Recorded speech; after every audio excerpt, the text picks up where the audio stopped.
नमस्कार दोस्तों। धर्म उजागर करने के लिए दुकानों पर नाम लिखवाने वाले बीजेपी के आदेश को सुप्रीम कोर्ट ने पलट दिया है।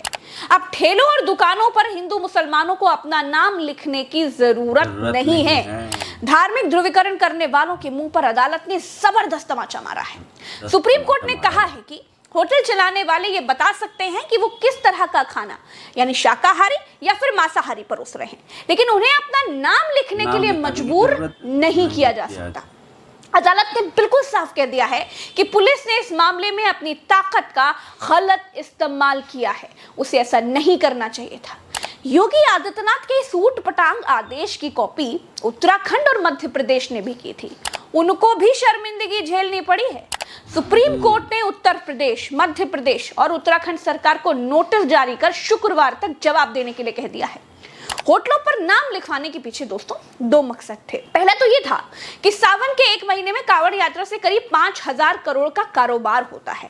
हिंदू और मुसलमानों का नाम बाहर बोर्ड पर लिखा होगा तो हिंदू कांवड़ यात्री मुसलमानों की दुकान पर खरीदारी नहीं करेंगे। इससे मुसलमानों को आर्थिक तौर पर कमजोर किया जा सकता है, आर्थिक तौर पर उनकी कमर टूटेगी।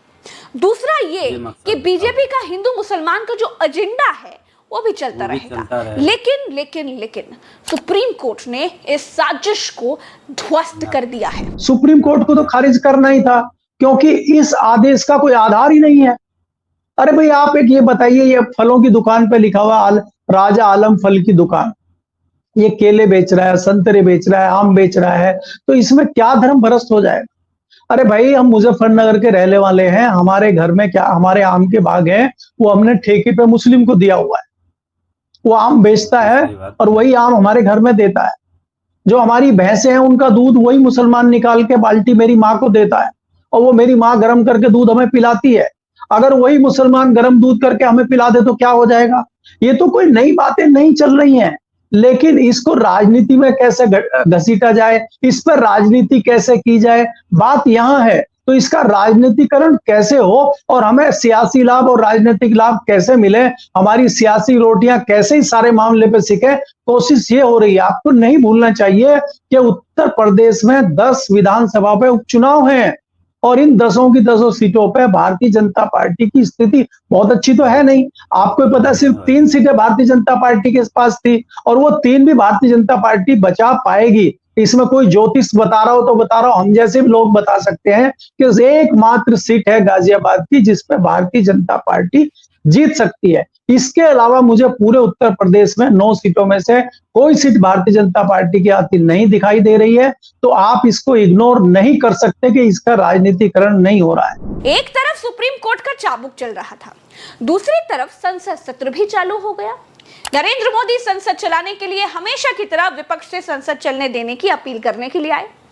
अरे अपील तो बड़ी नम्रता से की जाती है, लेकिन मोदी की अपील में आदेश था।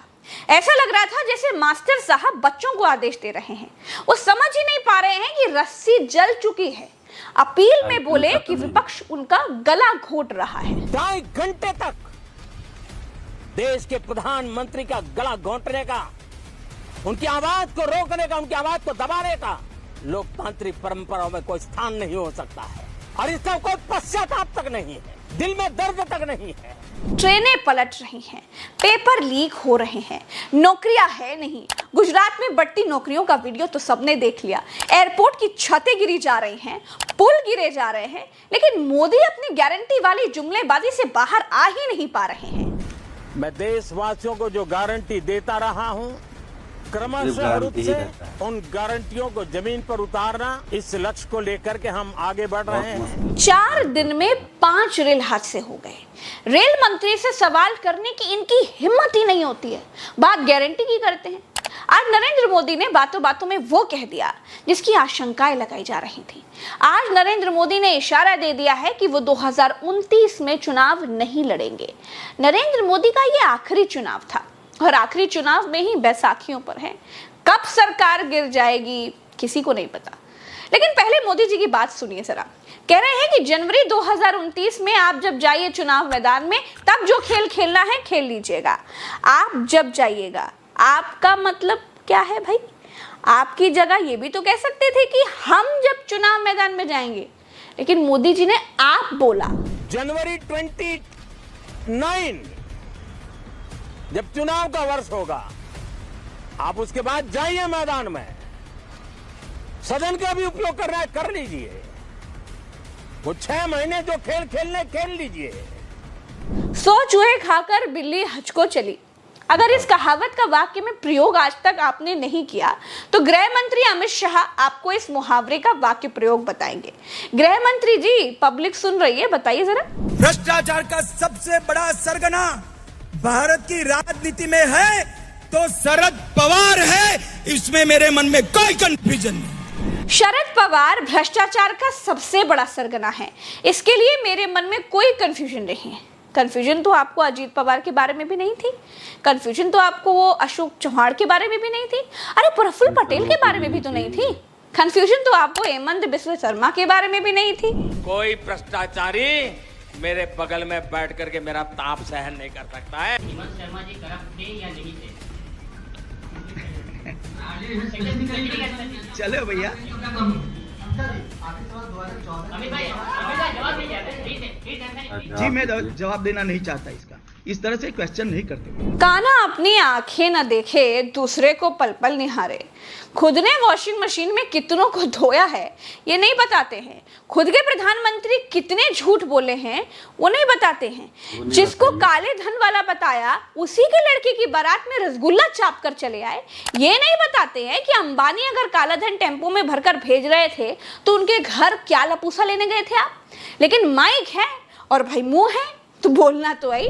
जिन भ्रष्टाचारियों को चक्की पीसने थी, जिनको चक्की पिसवाने का प्रॉमिस पब्लिक रैली में देवेंद्र फडणवीस ने किया था, भोपाल में राष्ट्रवादी कांग्रेस पार्टी, ये नेशनल करप्ट पार्टी है, NCP is a national corrupt party, और 70,000 करोड़ का सिंचन घोटाला, 25,000 करोड़ का कोऑपरेटिव घोटाला, और इसके किंगपिन जो थे अजित पवार, इनका नाम लेके शरद पूरे कुनबे पे महाराष्ट्र के इंडिया गठबंधन पे हमला बोला था। उसके 3 दिन बाद अजित पवार उन तमाम भ्रष्टतम लोगों को लेकर पार्टी में बीजेपी के साथ हो गए। अब अजित पवार, नारायण राणे, छगन भुजबल, हसन मुशर्रफ, सुनील तटकरे, ये तमाम लोग हैं जिनके खिलाफ केसेस थे, ये सारे के सारे लोग अब बीजेपी के साथ हो गए। तो अब सरगना उधर रह गया, बाकी लोग इधर आ गए। एक बार राहुल गांधी ने बहुत बढ़िया बात कही थी और मुझे बहुत हंसी भी आई थी तब।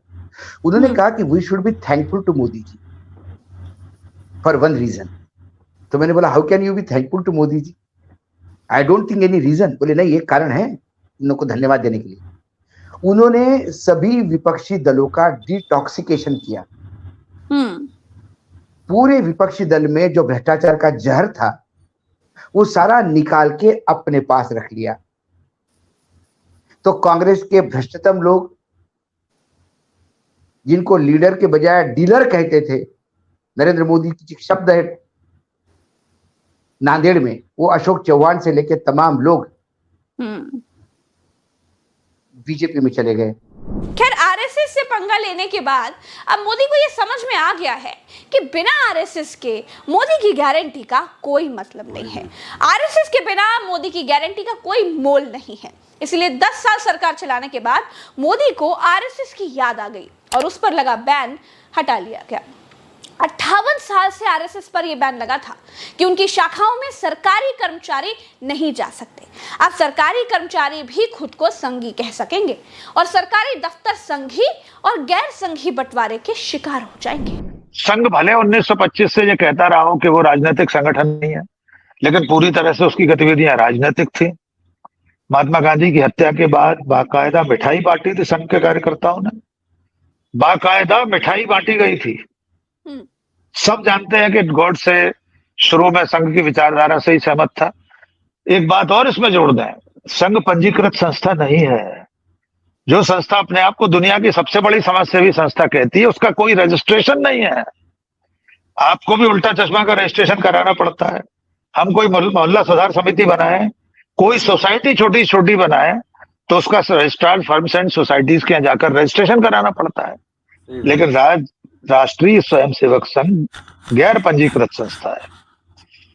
उसने ऐसा क्या किया था कि प्रतिबंध लगा, उसके ऊपर 3 बार हम कारण बता चुके हैं, 3 बार के।